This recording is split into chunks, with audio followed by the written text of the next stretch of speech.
السلام علیکم ورحمت الله وبرکاتو. ټولو افغانانو پښتنو ته احترامات. پښتنو ورونو زموږ او ستاسې یو ځوان پښتون هلک چې تقریبا 3 نیمې میاشتې کېږي د ترکیې نه یونان ته راوړېدو امیر نومیږي او فکر کوم د پېښور سره تعلق لري.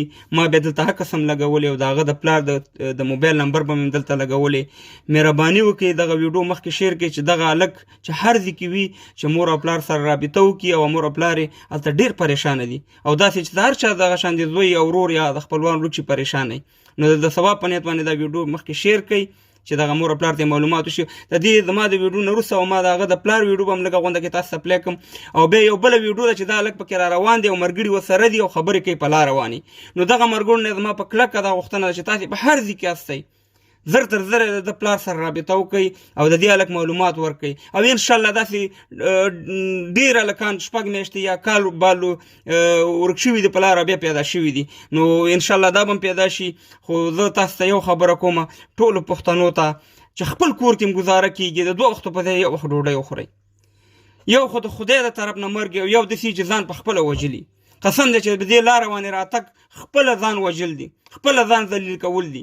دغه هر یو چې دلته اروپا ته راغلی په خدای رسي ده چې د خپل سر نه تیر شوي دلته راغلي. نو مهرباني وکړئ په خپل کور باندې مزدوري وکړئ. مهرباني وکړئ په خپل ځای کې مزدوري وکړئ. خپل ځای کې چې څوک مزدوري کوي په هر ځای کې وي خو لږه به کمه وي مګر په خپل کور او په خپل اختر به هم صحیح وي روژه به هم صحیح وي خپل فامیلونو سره مړی ژوندی به هم صحیح وي.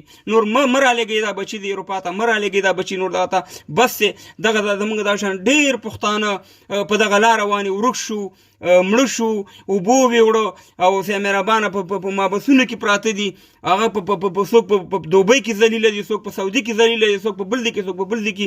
انشاءالله دا هلک به روغ جوړ وي ځکه چې ډېر هلکان خدای پاک بیا پیدا کړي دي. د دې پلار ته موږ پوره تسلي ورکړو چې ستا زوی به انشاءالله روغ جوړ وي او دغه ویډیو چې څومره شیر کېږي شیر کړئ او د دغه هلک معلومات ورکړئ چې هغه پلار او فامیل یې بېقراره دی. نو دغه ویډیوګانې تاسې دواړه واورئ او دغه څومره زر چې کېږي رابطه یې د دې پلار سره وکړئ. جزاک الله خیر. الله به اجرونه درکړي. خدای په امان. دا ویډیو السلام علیکم زما ورونو تاسو ښې جوړې طبیعت هم ښه دی.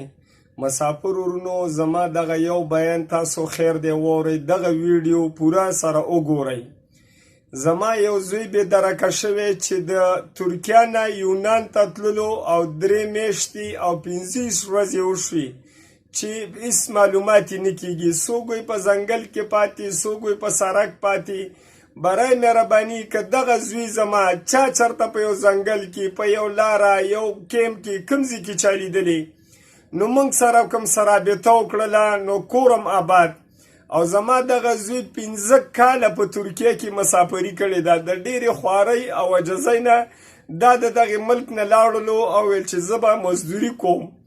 خو دا 3 میاشتې او 15 ورځې کېږي چې دا روان شو د ترکیه نه یونان ته تلو. دغه لارو کې بې درکه شوی دی که چاته څه معلوماتي او یا دا ویډیو څوک ګورئ در سره شیر کوئ. الله مهربانه دی ستاسو په دې شیر کېدو باندې به انشاءالله چې زما دغه زوی الله را پیدا کړي. زما د دې زوی امیر نوم دی او زما نوم وفي الله دی.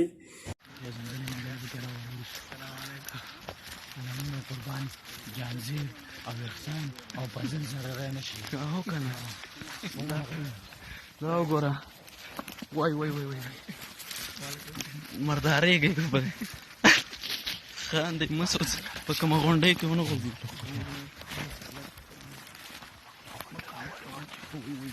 امان تر رواني ته واچي وګوره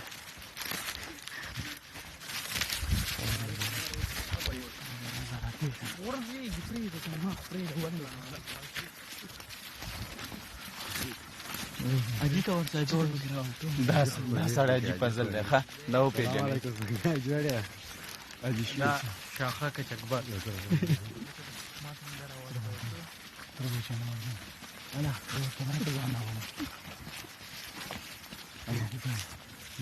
دا پیشتخاره ته روان دی روان دی په لغمان ته روان کړه او ته کوم ته